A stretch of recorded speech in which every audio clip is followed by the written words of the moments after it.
அனைவருக்கும் எனது அன்பான வணக்கம். குண்டலினி சக்தி குண்டலினி சக்தி அப்படின்னா என்னென்னு நம்ம இன்றைக்கி பார்ப்போம். குண்டலினி சக்தி அப்படிங்கிற நம்மள்கிட்ட குண்டலினி சக்திங்கிறதான் உயிருங்கிறது. அது குண்டலினி சக்தியை வந்து நம்ம பயன்படுத்தினோம்னா விதியை மதியால் வெல்ல முடியும். விதிவின் போக்கிலேயே போகிறதுங்கிறது வந்து குண்டலினி சக்தியை எழுப்பாமல் இருக்கும்போது நிகழ்வது. குண்டலினி சக்தியை எழுப்பிட்டோம்னா நம்ம வாழ்க்கையில் விதியை வெஞ்சு ஜாதகத்தில் என்ன சொல்லப்பட்டிருக்கோ அதை மாற்றி நம்மளால் மாற்றி அமைக்க முடியும். அதுதான் மதியால் வெல்றதுன்னு சொல்கிறது. இந்த குண்டலினி சக்தி எப்படின்னா, இப்போ குழந்தை வந்து அம்மா வயிற்றுக்குள்ளே வளரும்போது தொப்புள் கொடி வழியாக ரத்தம், அதுக்கு வேணுங்கிற உணவு எல்லாம் போய்கிட்டு இருக்கும். அதுக்கு பிறகு குழந்தை பிறக்கிற சமயத்தில் சுவாதிஷ்டானம், மூலாதாரம், சுவாதிஷ்டானம், மணிப்புரகம், அநாகதம், இந்த மாதிரி 7 சக்கரங்கள் நம்மளுக்கு இருக்குது. அதில் வந்து அந்த சுவாதிஷ்டான வழியாக நம்மளுக்கு வந்து உயிர் வந்து உயிராற்றல் வந்து உள்ளே நுழையும் குழந்தை பிறக்கும் பொழுது. அதுதான் வந்து குண்டலினி சக்திங்கிறது. அது சுவாதிஷ்டான வழியாக உள்ளே வந்து நேர சகஸ்ராரம், தலை உச்சி பகுதியில் இருக்கிறதா சகஸ்ராரம், அங்கே போயிடும். இப்போ வந்து 14 வயது போது வந்து உடல் முதிர்ச்சி அடையும். அதுக்குள்ளே வந்து அது வரையும் வந்து குழந்தைகளுக்கு 14 வயதுக்கு உட்பட்ட குழந்தைகளுக்கு வந்து சகஸ்ராரத்திலேயே குண்டலினி சக்தி இருக்கும். அப்பப்போ வந்து கீழே ஃப்ளோயிங் இருக்கும். இந்த மாதிரி பரமஹம்சர்கள், இந்த மாதிரி ஆன்மீக குருவாக பிறந்தவர்கள், பிறவியிலேயே குருவாக பிறந்தவர்களுக்கு வந்து அதை அங்கே சகஸ்ராரத்திலே இருக்கும். கீழ் நோக்குன்னு அந்த ஓட்டம் வந்து இருக்காது அவங்களுக்குலாம்.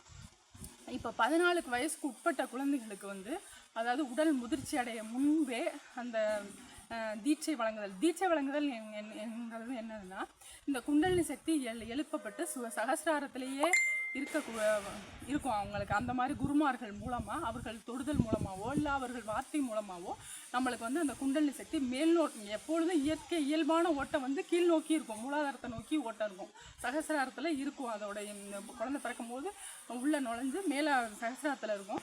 அது கீழ் நோக்கின ஓட்டத்திலேயே இருக்கும். அதை வந்து மேல் நோக்கின ஓட்டமாக மாற்றுற ஆற்றல் வந்து இந்த குருக்களுக்கு, இந்த மாதிரி சக்தி வாய்ந்த குருவிடம் இருக்கும். அவங்க தொடுதல் மூலமாக அந்த ஓட்டத்தை மாற்றி அமைச்சிருவாங்க. இது 14 வயதுக்குள்ளே நடந்துருச்சுன்னா அந்த குழந்தைகள்லாம் பரமஹம்சர்களாக ஆயிடுவாங்க. உடல் முதிர்ச்சி அடைஞ்ச குழந்தைகளுக்கு முதிர்ச்சி அடைஞ்சவங்களுக்கும் பண்ண முடியும். அதாவது இப்போ உடல் முதிர்ச்சி அடைஞ்சவங்களுக்கு வந்து இயல்பான மனிதர்களுக்கு வந்து என்ன ஆகும்னா, மூலாதாரத்துக்கு இறங்கிடும் முதிர்ச்சி அடைஞ்ச பிறகு. அப்போ மணிப்பூரகம், சுவாதிஷ்டானம், மூலாதாரம், இந்த 3 இடத்துலையும் அந்த ஓட்டம் இருந்துக்கிட்டு இருக்கும். அப்போ அவங்களுக்கு தீட்சை கொடுக்கறது மூலமாக, தொடுதல் மூலமாக, அந்த ஆக்ஞா சக்கரத்தில் தொடுதல் மூலமாக அந்த ஓட்டத்தை மாற்றி அமைச்சிருவாங்க.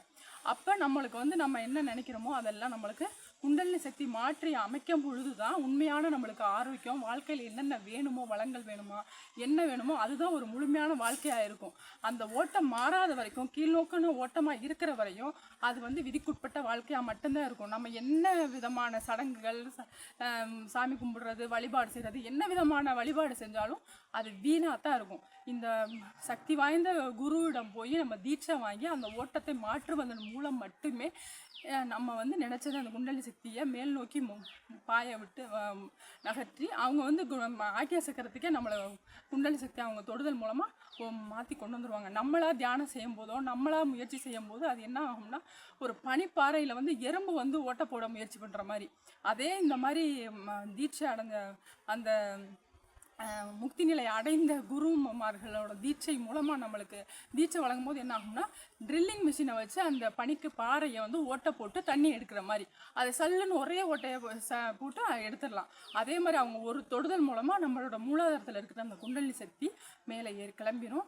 நம்ம வாழ்க்கையில் விதியை மாற்றி எல்லாம் என்னென்ன வேணுமோ, நம்ம ஆரோக்கியத்துலேருந்து இன்ப ஆனந்தமயமான வாழ்க்கை எல்லாமே நம்மளுக்கு கிடைக்கிறதுக்கு குருவோட தீட்சை ரொம்ப அவசியம். நன்றி, வணக்கம்.